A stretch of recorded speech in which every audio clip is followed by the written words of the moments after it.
नमस्ते बिहार में हूं आपके साथ शिप्रा झा। बुलेटिन की शुरुआत करेंगे बड़ी खबर के साथ। विपक्षी एकता पर बड़ी खबर सामने आ रही है। बेंगलुरु में विपक्षी नेताओं का महाजुटान होना है। मोदी के खिलाफ विपक्ष की ये बड़ी बैठक है। आपको बता दें कि मोदी को हराने के लिए इस बैठक में रणनीति बनेगी, कॉमन मिनिमम प्रोग्राम पर चर्चा होगी। लेकिन सवाल ये, क्या नीतीश विपक्षी गुट के संयोजक बनेंगे? 26 पार्टियां मिलकर क्या पीएम मोदी को हरा देगी? क्योंकि आज एक बड़ी बैठक बेंगलुरु में होने वाली है।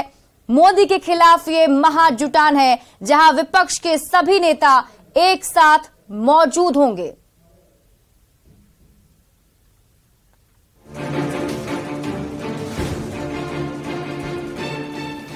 दो 2024 के लोकसभा चुनाव में बीजेपी के खिलाफ महाजुटान बेंगलुरु में हो रहा है। सोमवार और मंगलवार को विपक्षी दलों की बैठक में शामिल होने नेता लगातार बेंगलुरु पहुंच रहे हैं। सोनिया गांधी, मल्लिकार्जुन खड़गे, राहुल गांधी, ममता बनर्जी, नीतीश कुमार, लालू यादव, तेजस्वी यादव, अखिलेश यादव सहित कई बड़े नेता मिल बैठकर बीजेपी के खिलाफ महामंथन करेंगे। मंगलवार को मुख्य बैठक होगी, जो सुबह 11 बजे से शुरू होगी।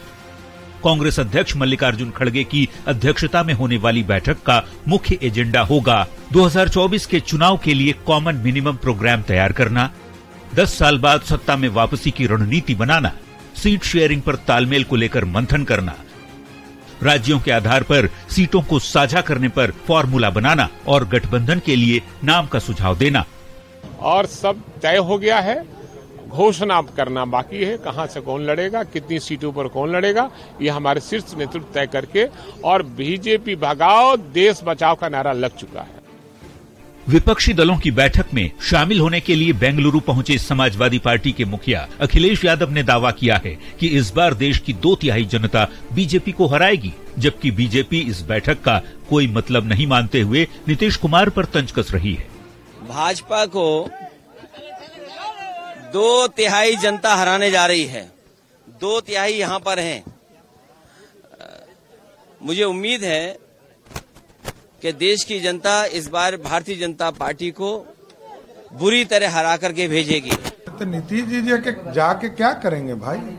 उनके पास अब बचा क्या है? कौन वोट है उनके पास? बिहार की जनता तय कर चुकी है कि 2024 और 25 में भारतीय जनता पार्टी का कमल खिलेगा। इन सब के बीच विपक्षी दलों की बैठक में मंथन पर सबसे बड़ी चुनौती ये है सीट शेयरिंग की। एनसीपी में टूट की, बिहार में टूट के डर का मुकाबला पीएम नरेंद्र मोदी से, लेकिन चेहरे की कमी का होना, और यही सबसे बड़ी चुनौती है। सीट शेयरिंग से लेके संयोजक किसे बनाया जाए, जिसकी चर्चा नीतीश कुमार के नाम को लेकर है। इसके अलावा कई सारे ऐसे मुद्दे होंगे कि रीजनल पार्टी और कांग्रेस के बीच में तालमेल बेहतर कैसे हो।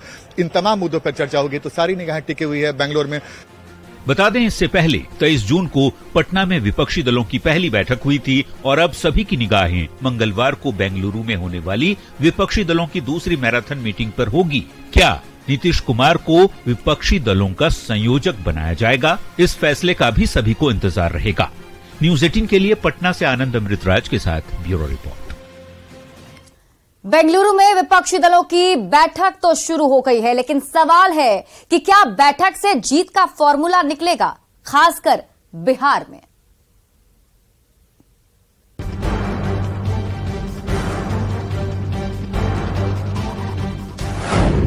ये जमावड़ा चुनाव जिता पाएगा?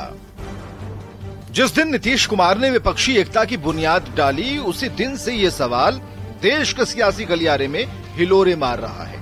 इस सवाल के बीच जीत का नीतीश फॉर्मूला एक पर एक, यानी कि बीजेपी के उम्मीदवार के मुकाबले विपक्ष का सिर्फ एक उम्मीदवार।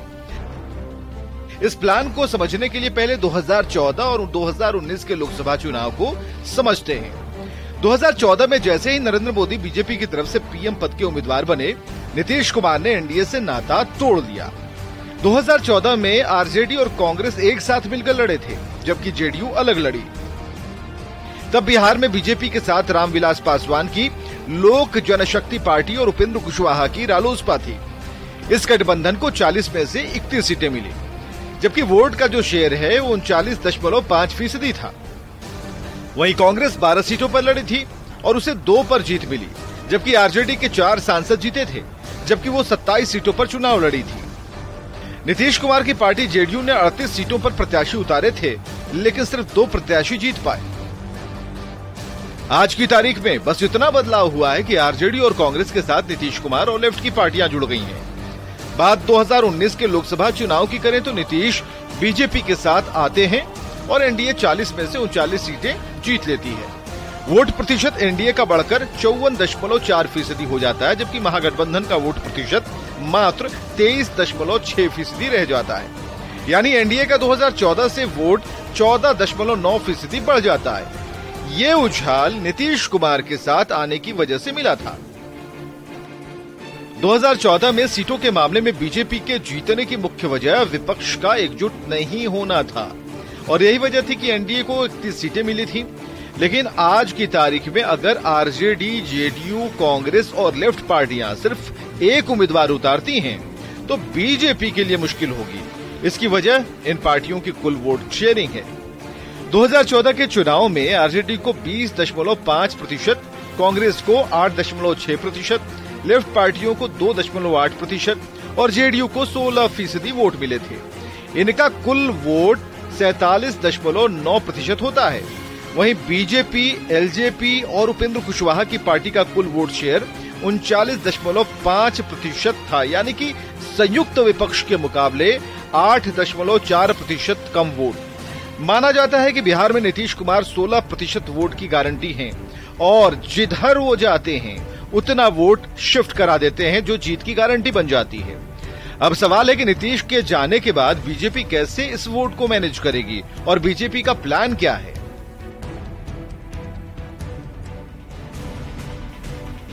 महागठबंधन की पार्टियों को अलग करना, जीतन राम मांझी की हमको अपने पाले में करके बीजेपी ने एक हद तक अपना काम कर दिया है। छोटे दलों को साथ रखने की रणनीति बनाई गई है। छोटे दलों की ख्वाहिश ये होती है कि उनका वोट फिक्स होता है और वे किसी न किसी जाति या समाज का प्रतिनिधित्व करते हैं। उनकी लोकसभा में सीट की डिमांड कम रहती है और वोट शिफ्ट कराने में माहिर होते हैं। भाजपा ने महादलित वोट के लिए महागठबंधन से अलग हुए हम पार्टी को अपने साथ मिला लिया है। वहीं पासवान जाति के लिए चिराग पासवान और पशुपति पारस उनके पास हैं। रही सही कसर बीजेपी ने कुर्मी जाति के आरसीपी सिंह को अपनी पार्टी में शामिल कराकर और उपेंद्र कुशवाहा को एनडीए में लाकर कर दिया है। यानी नीतीश का एक पर एक वाला प्लान है, तो बीजेपी ने भी नीतीश के प्लान को फेल करने की रणनीति तैयार कर ली है। Bureau report, news 18।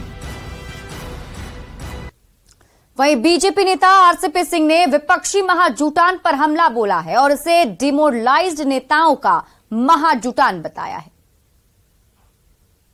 जितने लोग वहां इकट्ठा हो रहे हैं, जिसको आप जुटान बोल रहे हैं, उनमें जितने नेता हैं, एक एक करके सबका देखिएगा तो सब लोग डिमोरलाइज्ड हैं। आप शुरू करिए। तो सबसे बड़े नेता महागठबंधन के माने जाते हैं आदरणीय शरद पवार जी, क्या स्थिति है? उनकी पार्टी टूट चुकी है, तो पूरी तरह से डिमोरलाइज्ड है। तो ये पूरा का पूरा अगर आप देखिए तो हमारे बिहार का भी हाल ले लीजिए। तो यहां से जो गए हैं नीतीश बाबू, आप जान रहे हैं क्या स्थिति है।